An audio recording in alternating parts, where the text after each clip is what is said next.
has previously been held in India and Nepal, and now for the first time is in the USA.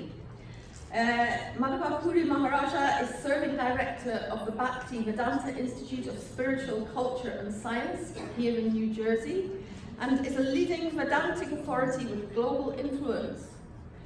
I was given a good example of his influence yesterday by Shanta Maharaja.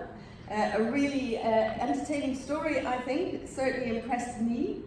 And apparently Puri Maharaja met with Professor George Wald, an American scientist who won a Nobel Prize for Physiology and Medicine in 1967. Professor Wald was a committed atheist who believed that somehow life came from matter.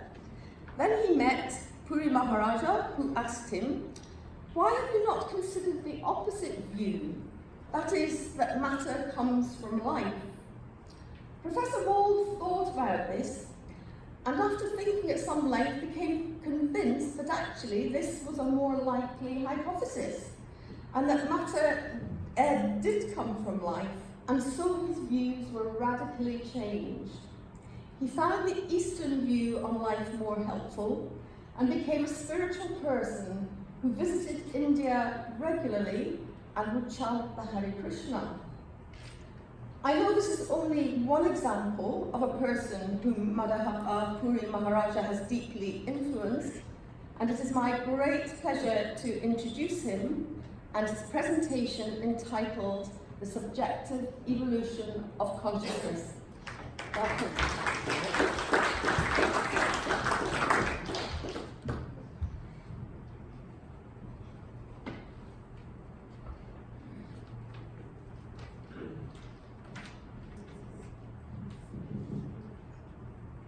Sometimes we are asked, you don't believe in evolution? And I said, oh, no, we believe in evolution, but not the Darwinian evolution, the evolution of bodies. We accept the subjective evolution of consciousness. This is the Vedic conception.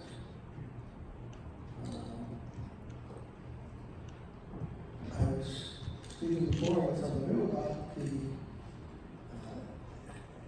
inconceivability today of how people can actually think that some primitive form of life has given rise by some unknown process called evolution.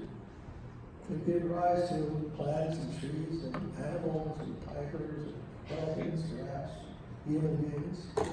And how they can so easily accept that as an explanation or believe that. It seems inconceivable to me to think in that way. How any intelligent person can actually feel that way. Whereas they're thinking, how can any intelligent person not believe in evolution? So it's a quite rift between these two points of view. But I think I found a satisfactory explanation in my own self that the subjective evolution of consciousness explains better to me how we can understand what evolution actually is. So,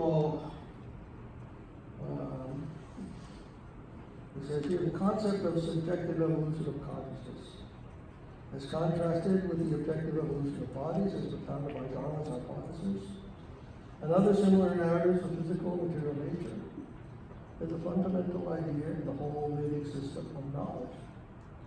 The spiritual or sentient dimension of man and its significance in nature is rather ignored and or neglected in a science based merely upon bodily or physical considerations. However, the most current biological research of the 21st century demonstrates that the mechanical and chemical laws of physical bodies cannot account for the sentient behavior that is characteristic of living organisms, even at the subcellular or biochemical level. This calls for an examination of the older systems of knowledge that ground our scientific knowledge on a sentient spiritual foundation, and how that is related to matter.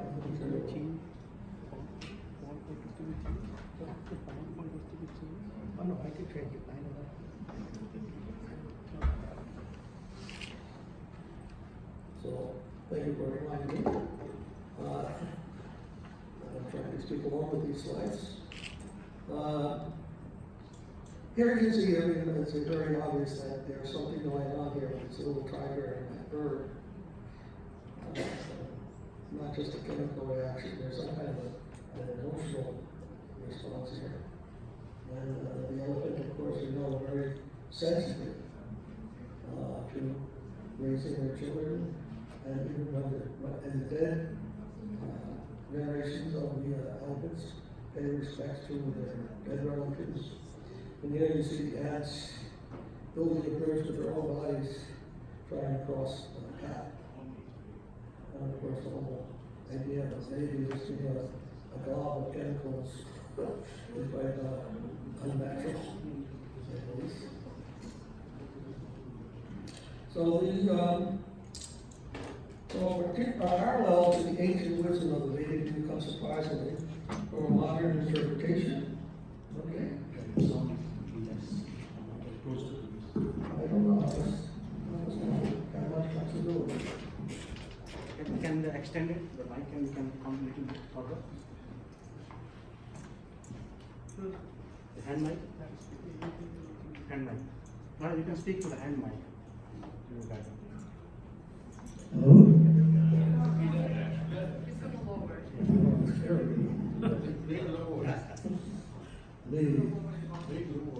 Well, parallel to the ancient wisdom of the Vedic view comes surprisingly from a modern interpretation of quantum mechanics called the Copenhagen Interpretation. A basic tenet of that view is that quantum theory presents us with a knowledge of the world, but not knowledge of the world itself as really existing outside our knowledge.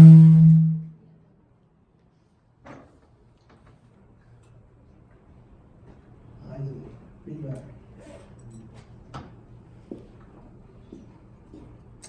So Jammer quotes in a 1952 letter from Einstein to Beso, the present quantum theory is unable to provide a description of a real state of physical facts, but only of incomplete knowledge of such. Moreover, the very concept of a real factual state is debarred by the orthodox theoreticians. In other words, quantum theory is the science of our conscious experience of the world, rather than of the world itself. The emphasis here is on consciousness, whereas classical physics ignored any relation to or implication of conscious experience. Science, in the Vedic perspective, takes conscious experience as the foundation of its conception of knowledge. So a comparison of this view with quantum theory may be helpful. The idea that conscious experience or knowledge of the world is basic makes this approach epistemological rather than ontological in nature, although the two, as distinct or different, cannot be logically separated from each other. In other words, quantum theory is about what could be said about nature rather than a theory about what nature is. Or, let me put this other slide here, now we have this topic. Let's see.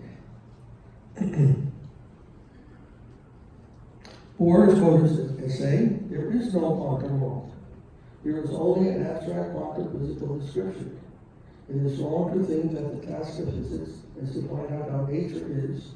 Physics concerns what we can say about nature. Now, Bohr, of course, is one of the founders of quantum theory, the quantum world. So some, however, think that we can deduce the quantum state from knowledge of the ontic state. Yet they cannot provide any mechanism for what goes on at the quantum level. Even with the discovery of DNA, the experimental ability to discover genes therein proved elusive, and now leading biologists agree that the gene has more of a heuristic value as a calculated device than a mechanistic reality. This is a little bit advanced biology, but generally I know at the college level and schools, we learn that the central importance of genes, which actually modern genetic science has questioned it very, very deeply, because they're much more involved than beings and living organisms. Generally, we say that thought and being are related as determinate and indeterminate contexts, or as particularity and generality. Thus, being can describe all things in general as that they are, but to describe what they are requires specific or particular thought determinations. When we make a proposition, we say, it is a cow.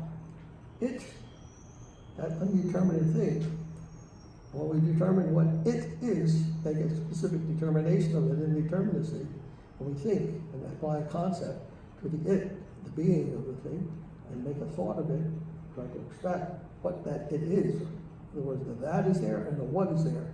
And the what is the thought of the thing. It is, I'm having associated with cow, the thought or concept of cow. So the wave function in quantum theory is considered to represent all the possible states in which a particular atomic entity can exist. It does not refer to the existence of the entity itself, but only to the states in which it can exist. As the possibility for all states, it can be actualized or realized by the act of observation by a conscious being. In Eddington's opinion, the electron is something unknown doing we know not what. First of all, I'm not following here my slide properly.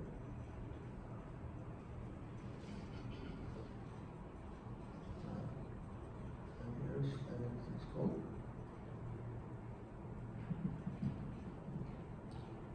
And in the Vedic view, there is an unknown and unknowable conscious soul, who also exists in particular states, but is itself the possibility of all those states. By the free use of will or choice, it realizes itself in one or the other of those possible states. A further criterion involves the sanction of Paramatma, the localized particular aspect of Bhagavan, the absolute individual of truth. Now this is a very advanced statement in Vedanta, or Indian philosophy, you could say, about how Atma, Paramatma, Bhagavan, there are different conceptions of the absolute as we investigate its nature in more detail. And this is all found elaborately explained in Vedic literature. And to study that and to learn about that takes some time. I agree, I understand this is all quite new to anyone who is not exposed to that. Yet there is a science there. There's a very systematic understanding there. And it's unfortunate that we have no exposure to that, no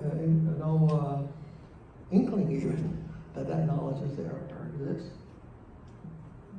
Yet we can find all these terms and their significance and how they're related to one another, all mentioned in the Vedic literature. So the electron or other atomic particles are considered to be unconscious or impersonal matter. Therefore, the possibilities are limited to the framework of time, space, velocity, acceleration, weight, mass, momentum, spin, and so on. Now we're going to go to the next slide here. And the soul, on the other hand, has far more personal attributes or states in which it can be determined, in addition to its physical possibilities. Its conscious experiences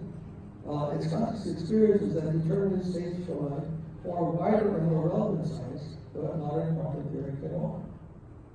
Now, the idea of what is called a block universe,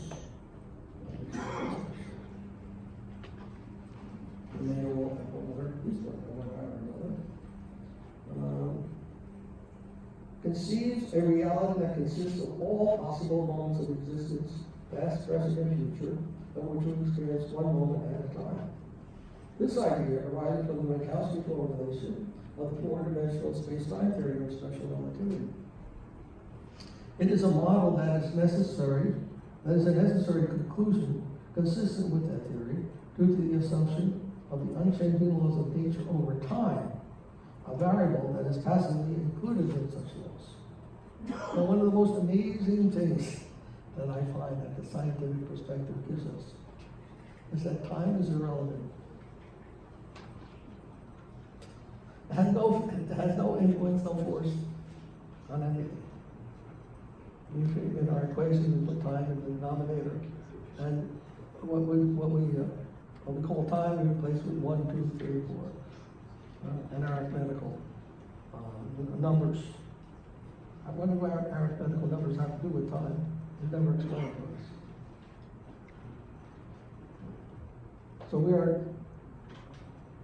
there is so much implicit in our time, in that physical conception of time, that scientists know nothing about how they are relating that t to what we understand to be time in our own conscious experience.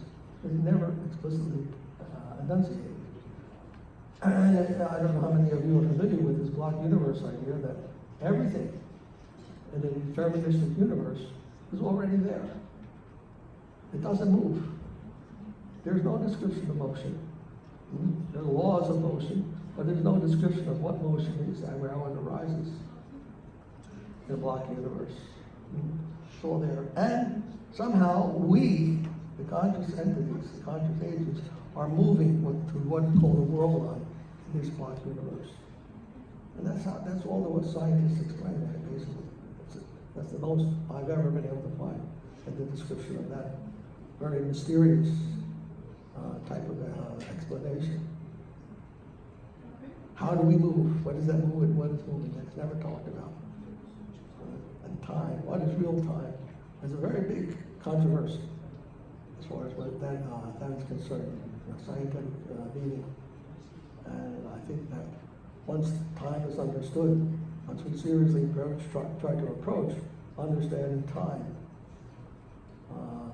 we'll find that we have to take a very different approach than what modern science has been able to show us.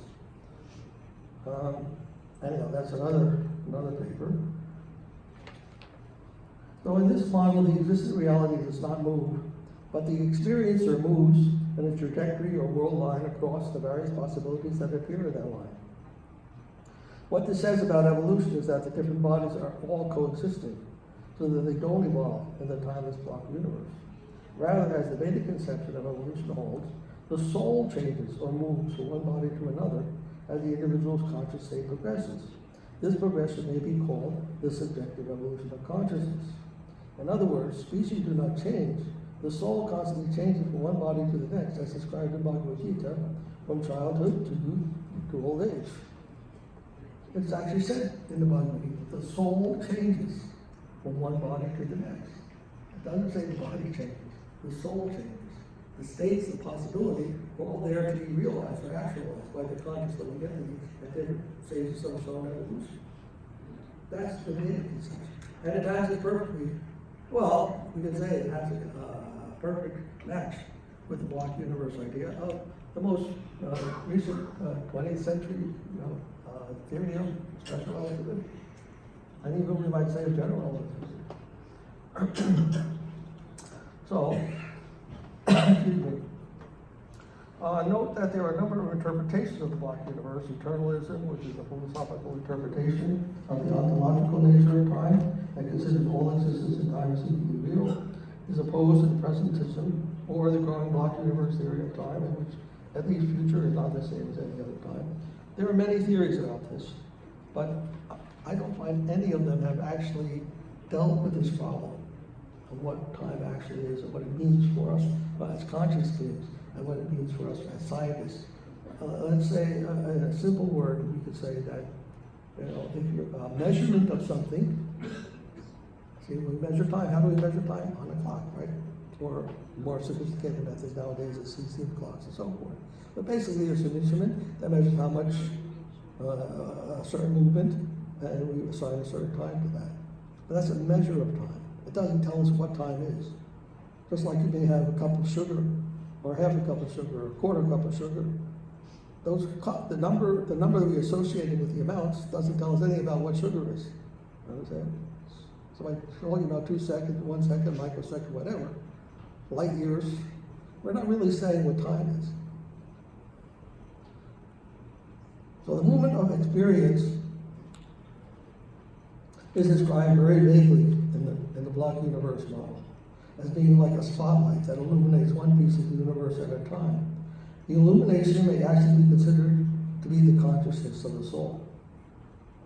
Movement of matter seems to occur in the material realm, and physicists have made laws that apparently describe such movement. However, if the description of movement of a reflection in a mirror is altered, the whole reasoning will be based on a fundamental mistake, because the reflection doesn't move at all. The original object being reflected is what is moving. Voila.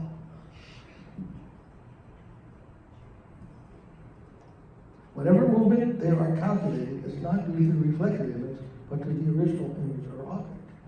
So we're talking about a matter of perspective here, a perspectival shift from the material perspective to a non-material perspective.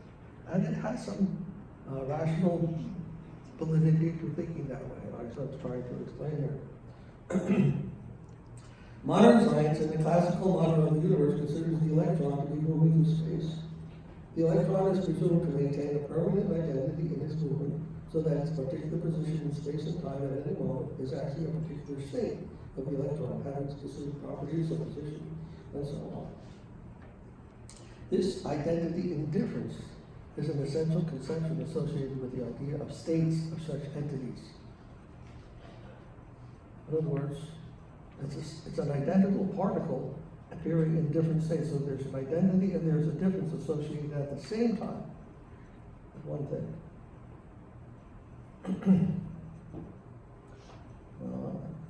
This is also, in the Vedic conception, the soul retains its identity while its states change and progress into different bodies. The changes are due to the development of the consciousness associated with the soul or its subjective evolution. There seems to be no end or purpose in the physicist's model of the wrought universe. But in the Vedic conception, the soul can become liberated from identification with changing bodies, the world line, timeline, or trajectory it traces in the block universe, by turning its consciousness inward and toward the absolute, which as personal as the soul, of which the soul is but a subordinate yet personal part. The unity of the conscious soul with sentient absolute is called love. This is different from the monistic conception of oneness with the absolute that is espoused by the abstract intellects of the Kabbalah, what are called Kabbalah Advaitins. In other words, there's not a mere merging or identity of the individual with the absolute, with the whole.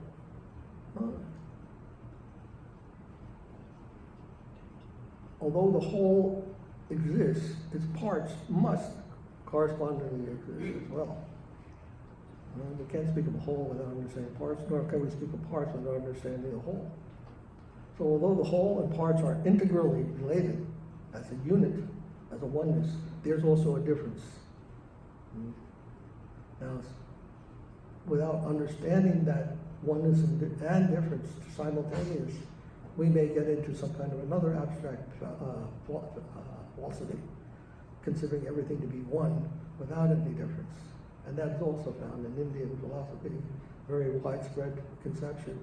Unfortunately, that does not cover the entire significance of the whole and the part that are both consisting the one. So the major fault in the Kabbalah or only oneness monistic thought is that the absolute, which signifies the highest truth, is actually demoted to a secondary truth capable of being covered by illusion. In other words, the Advaitins, the monists, believe that we are God, basically, and that somehow we've been covered by illusion and thinking we're not God in this world. That creates a big problem, because it means that God can be covered by some kind of an illusion. If that's the case, then illusion is higher than God. And that means that they accept illusion or Maya as the highest truth. And that's not what Veda is teaching. We are finite. We can be covered by illusion, thinking there is no higher truth to which we belong, and we're the whole thing ourselves. But that's not the case. That we are part of the whole. And the whole doesn't become covered by illusion. We become covered by illusion. And that illusion is either that we're apart from the whole, or that we're exactly the same as the whole. Either of them are true. They're both kind of an illusion. Otherwise, there's great difficulty And what we call the Mayavad philosophy are those who accept the illusion as a higher truth than God. Thus, those who hold such a theory are rightly called Mayavadis, or those who hold Maya to be the truth higher than the absolute, even though they unknowingly make this blunder. The problem is avoided when the soul or finite living entity is properly considered as qualitatively having the same spiritual nature as Brahman or Tattva, but not being numerically the same as the absolute. Helpful ideas about the nature of material universe come not only from the Vedas and corollary literatures, but also from philosophers such as Rudolf Steiner. Steiner suggestively proposed that nature was man's unconscious being. In the Mahabharata or Purana, we find the Mahapuruša, where Mahavishnu lies down on a Seshanag of the causal ocean and creates the material world while in the sleep called Yoga Nidra. This sleep or dream of Mahavishnu is thus the universal consciousness of all universes that form the root substance of the material world. Again, the theme of sleeping universal consciousness is the chief characteristic description of matter. Further emphasis of this idea is found in the German idealistic movement, where the relationship of subject to object in consciousness is grounded at a deeper level in spirit, wherein subject and object are subordinate parts.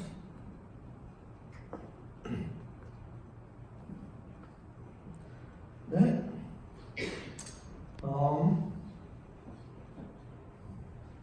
subject and object thus represent different degrees of consciousness and are not in immediate opposition. Nature, for Schelling, for instance, is an immature intelligence, or what Hegel calls a petrified intelligence, that exhibits continuum rather than an opposition between mind and matter and nature. But our continuum needs for Descartes and Kant are thereby reconceived in the higher spirit as a universal unity and difference.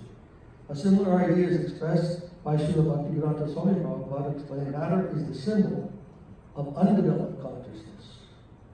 In other words, many people consider matter and spirit to be opposed to one another.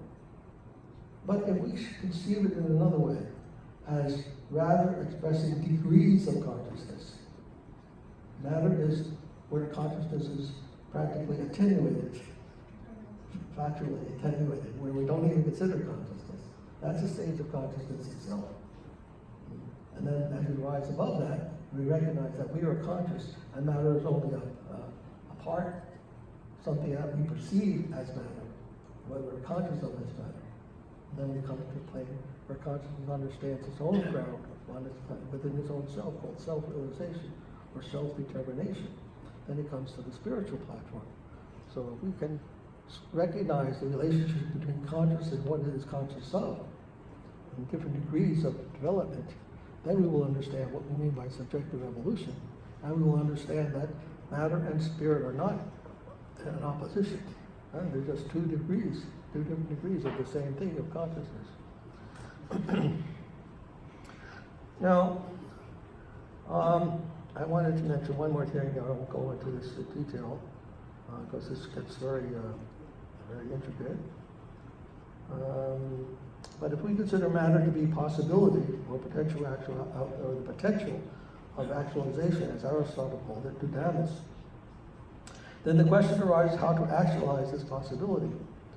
But Neumann did not elaborate on his proposal that consciousness by measurement collapses the wave function or actualizes the reality of the possibility that is determined by the wave function. A true science of consciousness would consist in analyzing the activity of consciousness for realizing possibilities. Aristotle gave the Greek name enteleki to the actualizing process. The word implies an internal and teleological teleki process, or what Immanuel Kant named by the German word Naturzweck, or natural internal purpose. Now, Western philosophy has delved deeply into these problems. Scientists are generally completely ignorant of philosophy and what to speak of theology or other things. And they only concentrate on chemicals and physics and so forth. They're very nice, but it can never possibly give us the whole picture. We have to consider these other forms of knowledge that are available in the world and how to integrate them in our lives if we were to have a really progressive scientific understanding of things. So, now I mentioned here a very clearly presented idea in line with the Vedic knowledge for scientifically explaining the activities of consciousness. Has been explained by one of our colleagues. His name is Ashish Dalal. who describes the process involving three parameters: personality, expressed by choices, likes and dislikes, species based on behavior or mind, and ability based on the body. And I won't go into this. This is explained in a very brief manner in the paper that I printed in the book that you have, the souvenir. I won't go into that. If one is interested, there's much that can be studied in that area. I just want to say something about Hegel's idea and how that can help us in broaching this divide between spiritual and material aspects, you could say, of reality. So someone asked me, well, actually my friend here, Prabhu, asked me, what is the difference between science in the material sense and Vedic science? And basically I said, empirical science studies the parts in isolation, along with one another, but in isolation from the whole. Whereas Vedic science studies the whole and the relationship of the whole and its parts. So there was a paper that I read, the title was Wholeness as a Conceptual Foundation of Science. I thought, wow, this is really getting to where we want to go. But they left out the organic part. Wholeness is an organic whole. The reality is an organic whole. It's all alive. You've heard of the Gaia hypothesis. Well, the whole universe is also conceived as living in the Vedic conception. And Hegel said that reality of which we are a part has two qualities. It is in itself and for itself. And if we've learned anything about philosophy in our lives, we will know there was a Spinoza who explained that the absolute, or that reality which is unmistakably real, is that which is the cause of itself. They call it causa sui in Latin. That which is the cause of itself, or in itself, is derived from itself, or by itself, derived from itself. Whatever comes from the absolute, that is not the real thing. We have to go back to where that came from. And then we'll be able to find out what is that real thing that we're looking at, or that we're dealing with. So Spinoza established that absolute point as causa sui, or the cause of itself. That is the in itself of the absolute, of the truth. But Hegel added the additional idea that it's not only in itself, it's also for itself. Now, consciousness means that I am for myself. I exist for myself. I am aware of my being. I have an objective being and a subjective part of myself. And that's not only for me, that's for the entire absolute truth. The whole truth. It didn't just happen for me that I happen to be conscious and the rest of the universe is unconscious. If it's happening for me and I'm a part of the universe, then how can I deny the rest of the universe the same quality? So reality is said by itself and for itself. It means it's also personal and conscious. As such, it is understood to be as much subject as substance. This was his revolutionary idea. That the absolute is not only substance, but is also subject. And, as again, the absolute is the cause of itself. It has itself for its own purpose. Generally, you think the whole world exists for me. No, it's not for me. It's for itself, but nobody thinks of that. The reality is for itself. It is for itself. It has its own purposes. And we are just somehow interlopers here. And we are also part of it. It's not that we're just arbitrarily here. We are also part of that purpose. We're also part of it. But we never think like that. We always think how I can manipulate it and arrange it for my own self. This is a problem. So an infinitesimal subjective or spiritual portion of reality, he exists for supersubjective reality as much as the organic whole proportionally exists for us. So we are conscious spiritual members of conscious spiritual reality. This is basically what Hegel presented in a very beautiful, logical, rational scientific form in his philosophy.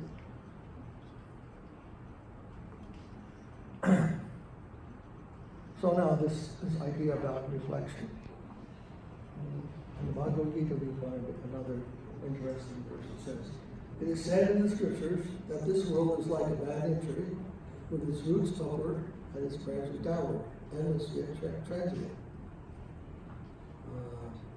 And here in the commentary, I'm saying desire means being for self. This is the basis of material consciousness. When the finite living entity recognizes its true nature as a humble being for the organic whole, one's spiritual consciousness of love and dedication awakens, free from all desires for liberation and exploitation.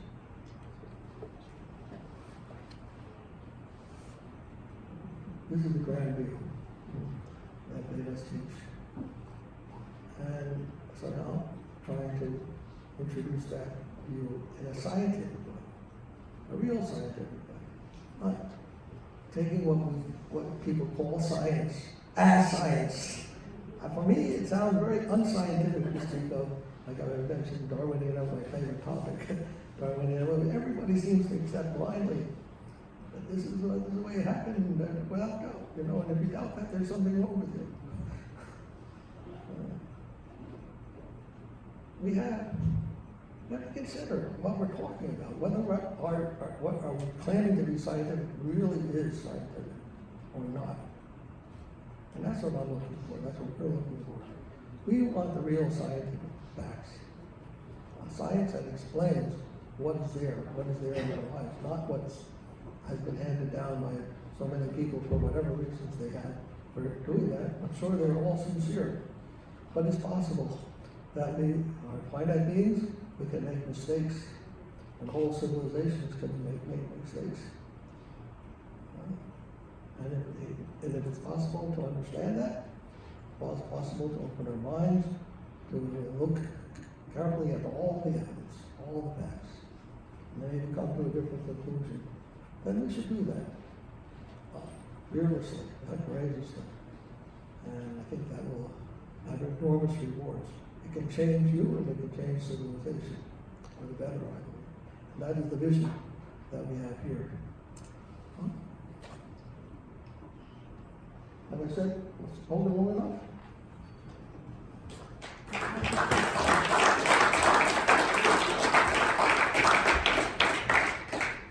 Thank you very much. That's absolutely fascinating. And now we just want to open it up to the floor for